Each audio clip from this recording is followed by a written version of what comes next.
Welcome to Man Does Tech, where I solve the problems you didn't even know you had. In this video, I will show how to use the Gemini API key in Postman. First, you will need to get your unique Gemini API key from the Google AI Studio.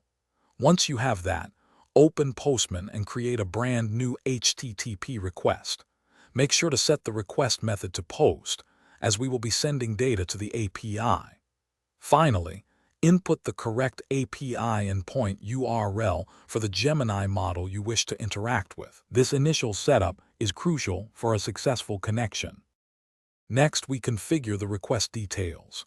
In the headers section, add a key named xGoogle key and paste your Gemini API key as its value. Also, set the content type header to application/JSON to indicate the format of your request body.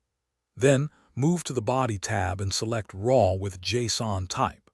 Here, you will construct the JSON object containing your prompt, typically within a contents array. Now it is time to send your request. Before clicking Send, take a moment to carefully verify that all your headers are correctly set and your JSON request body is accurately formatted. Once you are confident, simply click the prominent Send button in Postman.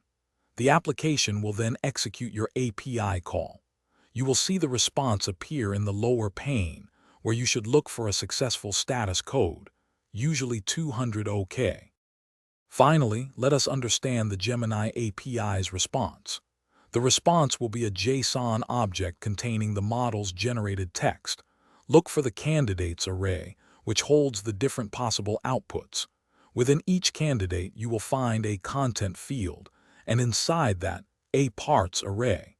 The actual generated text is typically within the text field of the first part. Remember to also check for any error messages if the request was unsuccessful.